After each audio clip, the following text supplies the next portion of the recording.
Adapun resiko-resiko yang akan kalian terima dalam gagal bayar pinjol akan saya rangkum menjadi 8 resiko, ya.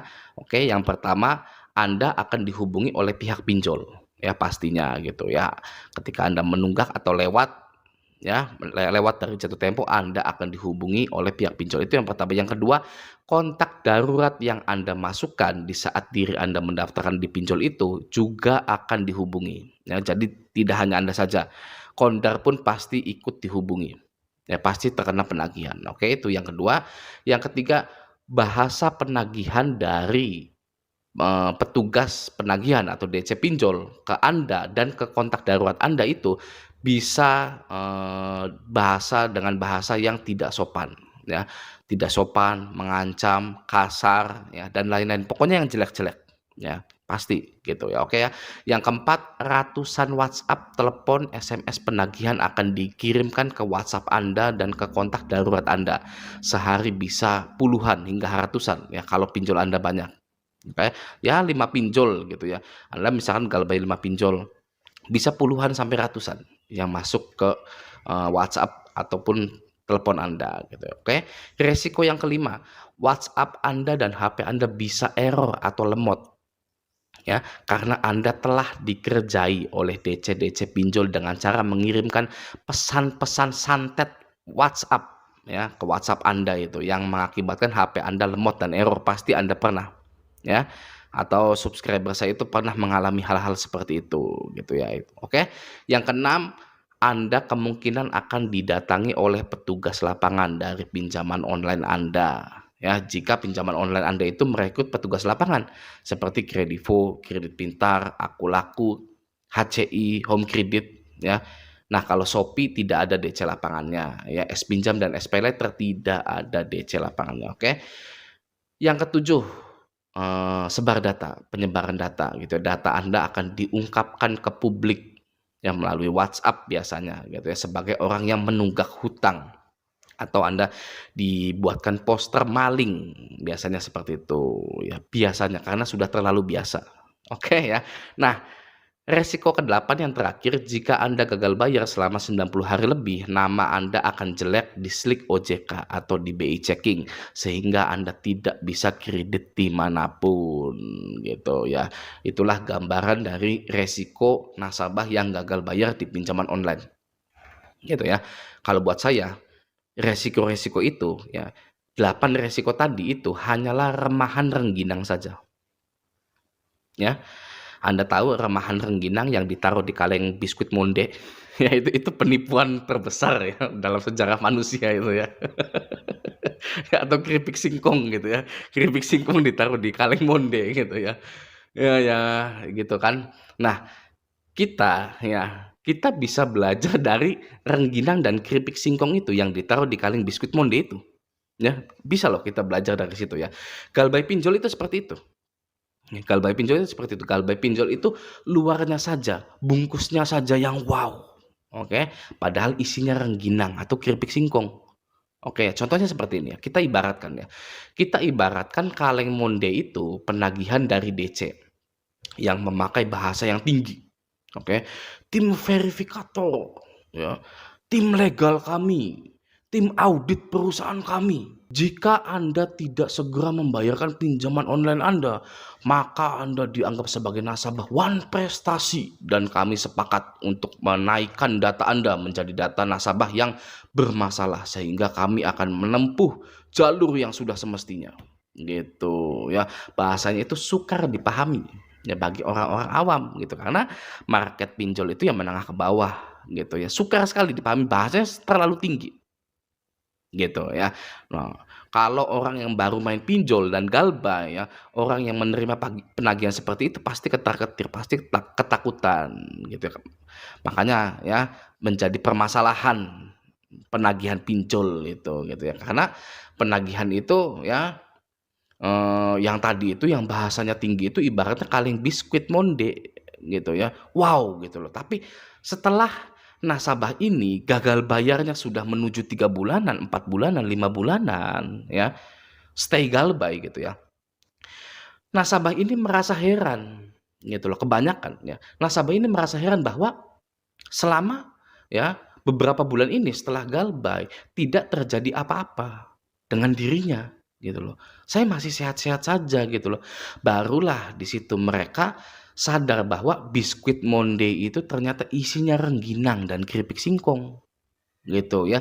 Ternyata bahasa-bahasa penagihan mereka yang sukar dipahami itu, yang bahasanya tinggi-tinggi itu ternyata tidak asli, bukan biskuit Monday asli, ya, gitu ya. Ternyata ketakutan saya itu tidak terjadi, ya. Apa yang saya takutkan pada saat awal-awal galbay itu ternyata tidak terjadi apa-apa dengan saya, gitu ya.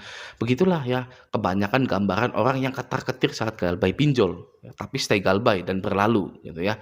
Sudah berlalu saja, gitu kan ya, ternyata, gitu kan ya, Wah. Nah, makanya setelah mereka itu melewati fase-fase seperti itu ya, ketakutan itu sudah lewat fasenya, maka akan ada 2 tipe orang yang menyesal setelah mereka itu tahu galbay pinjol itu tidak mempengaruhi hidup mereka. Ya, ada 2 tipe ya. Tipe orang yang pertama, menyesal karena tidak menguras habis pinjolnya. Ya, dan biasanya orang dengan tipe ini cari-cari pinjol lain untuk digalbaikan, karena orang ini merasa tidak mau rugi, gitu ya. Atau walaupun datanya sudah busuk, nah tetap ninjol terus berharap ada pinjaman, itu ya. Tipe orang yang pertama yang, menyesal karena tidak menguras habis pinjolnya, ya, setelah mengetahui bahwa gagal bayar itu, ya, tidak masalah gitu. Maka maka dari itu terciptalah ya jasa gestun, jasa joki pinjol, ya apalagi yang pasti-pasti penipuan gitu ya. Karena galbay pinjol itu tidak masalah gitu loh ya. Orang yang sudah galbay 20 aplikasi tidak terjadi apa-apa dengan saya gitu kan. Wah, saya mau cari uang gitu ya dengan mengklaim dirinya bahwa saya ini ahli pinjol gitu, "Sini data-data kamu," gitu ya, "data-data kamu sini," gitu, "saya ajukan," gitu, "bisa cair," gitu. Ya oke, itu tipe orang yang pertama. Tipe orang yang kedua yang paling, mengenaskan, yang paling menyedihkan, sedih sebenarnya ya, yang menyesal setelah jual hartanya untuk bayar pinjol, ending-nya tetap saja galbay, ya. Sudah jual harta untuk bayar pinjol, mempertahankan pinjol, ambil lagi ending-nya tetap galbay. Ya, setelah galbay, ya, beberapa bulan kemudian dia sadar nggak terjadi apa-apa, makanya jadinya bengong, ya, sering bengong orang yang sudah jual harta, ya, sudah berpisah dengan pasangannya gitu, sering bengong, ya. Kenapa saya dulu jual harta saya, kenapa saya dulu, ya, bercerai, kenapa saya dulu berani malu ke teman saya pinjam uang sampai berantem karena nggak dikasih, gitu ya. Ada lagi kenapa saya dulu dalam kepanikan saya melepas harta saya, menggadaikan sertifikat rumah saya. Seperti itu ya. Ya ya memang ya pinjol itu memang tidak ada kebaikan di dalamnya gitu ya. Pasti ujung-ujungnya gitu, ujung-ujungnya itu menyengsarakan gitu. Oke ya. Nah, sekarang apa saja langkah-langkah yang harus diterapkan ketika Anda baru gagal bayar di suatu pinjaman online? Oke.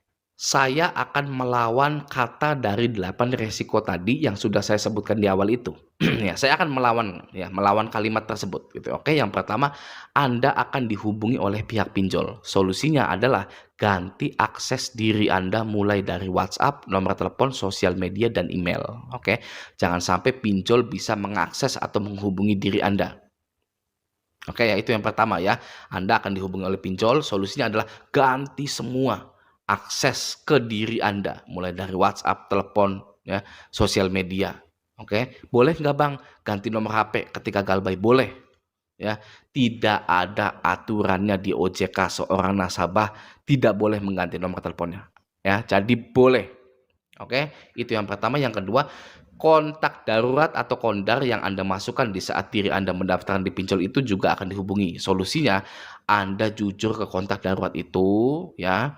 Kalau misalkan itu teman kantor, ya Anda harus jujur ya bahwa Anda minjol dan minta tolong ke mereka untuk bilang tidak kenal sama sekali dengan Anda, titik.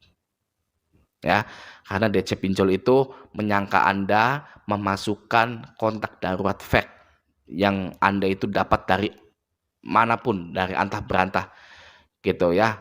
Karena ketika, kondar ini jujur, ya, Kondar ini, polos gitu ya, mengatakan, "Oh iya ya nanti akan saya, bantu ya, sambungkan."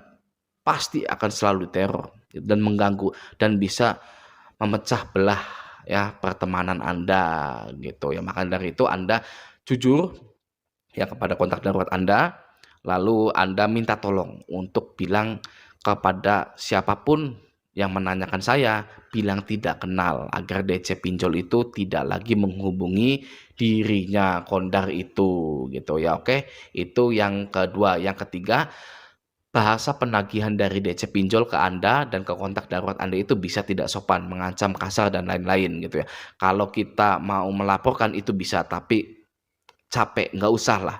Ya ngapain? Hal sepele, ya hal sepele seperti itu. Percaya saya itu adalah hal sepele, bahasa-bahasa kasar gitu ya. Caranya, solusinya Anda abaikan atau ya kalau Anda sudah ganti nomor, Anda tidak akan menerima penagihan dari pinjol itu, gitu ya. Misalkan Anda sayang dengan nomor Anda, ya sudah abaikan. Ya, Anda mau mempertahankan nomor Anda yang sudah Anda pakai ya 45 tahun itu, ya kan ya. Ya sudah abaikan. Oke ya. Atau Anda ganti nomor, ya sudah Anda tidak menerima penagihan itu, oke. Yang keempat, ratusan WhatsApp, telepon, SMS penagihan akan dikirimkan ke WhatsApp Anda dan kontak darurat Anda. Ya, sehari bisa ratusan. Ya. Lagi-lagi ya kalau Anda sudah ganti nomor, Anda akan terhindar dari itu semua gitu. Dan kalau Kondar bilang tidak kenal, oke? Itu yang keempat. Yang kelima, WhatsApp Anda dan HP Anda bisa error atau lemot karena Anda digerjai oleh DC-DC pinjol dengan cara mengirimkan pesan-pesan santet ke WhatsApp Anda yang mengakibatkan HP Anda error. Bagi yang belum tahu ya, saya pernah ya, tahun 2019-an apa 2020 gitu ya. Saya pernah, ngerjain DC pinjol itu marah ya, lalu dia itu kirim suatu pesan gitu sehingga membuat HP saya itu lemot, semuanya lemot gitu ya, semuanya lemot ternyata, kuncinya adalah ada di WhatsApp itu, gitu ya. WhatsApp itu langsung saya uninstall dengan keadaan lemot HP saya, langsung saya uninstall ya, saya matikan HP-nya, saya nyalakan lagi, bener lagi. Gitu.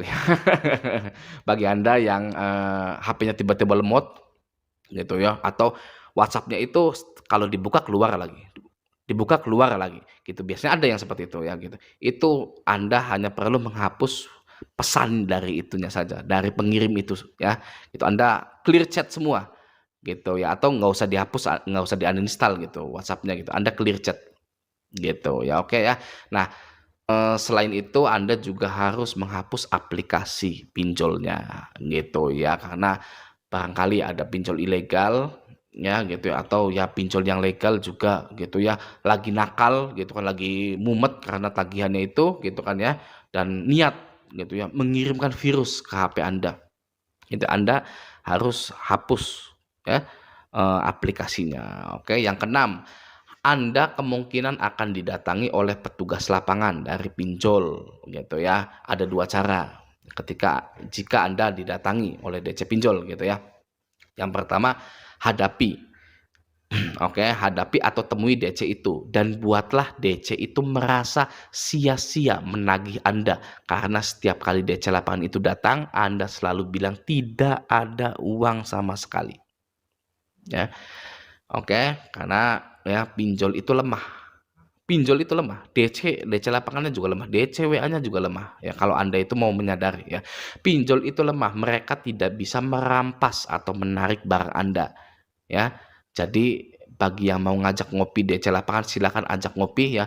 Buatlah DC itu merasa sia-sia sekali menagih Anda, datang ke rumah Anda itu sia-sia. Oke. Nah, itu cara yang pertama. Cara yang kedua, jangan ditemui ya, biarkan saja di luar gitu. Itu juga termasuk cara, biar DC lapangan itu merasa sia-sia ke Anda karena tidak ada orang terus di situ.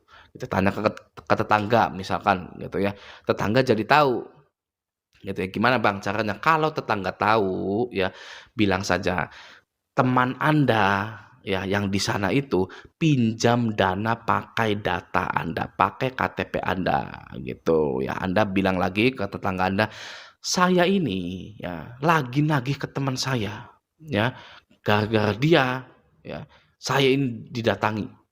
gitu ya, dan juga beri penekanan lagi ya, hati-hati Pak, Bu, ya, sekarang orang banyak yang pakai data kita buat pinjol. Saya juga awalnya ini mengira data saya ini buat daftar ya, prakerja dan lain-lain gitu ya. Anda ya pilih saja apa gitu ya, tapi ternyata dipakai pinjol gitu ya. Kalau Anda malu gitu, malunya tuh setengah mati gitu ya, ya Anda harus ngomong, harus klarifikasi gitu ya untuk membersihkan nama Anda gitu, oke. Itu yang keenam, yang ketujuh sebar data ya. Data Anda diungkapkan ke publik sebagai orang yang menunggak hutang ya gitu. Jika penyebaran data itu melalui WA ya, kebanyakan memang melalui WA gitu ya. Anda bikin WA baru lagi mengatasnamakan perusahaan pinjol tersebut yang meminta maaf karena salah orang ya, dan Anda kirimkan ke semua kontak Anda lagi yang terkena penyebaran data itu ya. Bersihkan nama Anda dengan cara itu ya. Anda bikin WhatsApp ya, WhatsApp bisnis gitu ya. Apa nih pinjolnya nih ya kan, yang sebar data kan biasanya pinjol ilegal. Misalkan Dana Setan Anda download logonya ya, Anda ketik ya, "Wow, kami mohon maaf atas nama ini tidak pernah berhutang dengan kami." Gitu ya, itu cara membersihkan nama Anda gitu ya. Nah, resiko yang kedelapan yang terakhir, jika Anda gagal bayar selama 90 hari lebih, nama Anda akan jelek di Slick OJK atau di BI Checking gitu ya, sehingga Anda tidak bisa kredit-kredit dimanapun, oke. Saya nggak usah bahas ini ya terlalu lama karena ya udah gitu ya, Slick OJK Anda jelek, kita tidak bisa, mengakali yang namanya sistem gitu ya. Ini tuh sistem, Slick OJK atau BI Checking itu sistem gitu ya. Ya sudah, ya kita terima, Slick OJK Anda, Slick OJK kita jelek gitu ya. Artinya Anda kerja yang giat, cari uang yang banyak, oke? Bukan cari hutang-hutangan lagi. Oke ya, gitu ya, oke ya. Nah, segitu dulu video kali ini, semoga bermanfaat, sampai jumpa di video selanjutnya.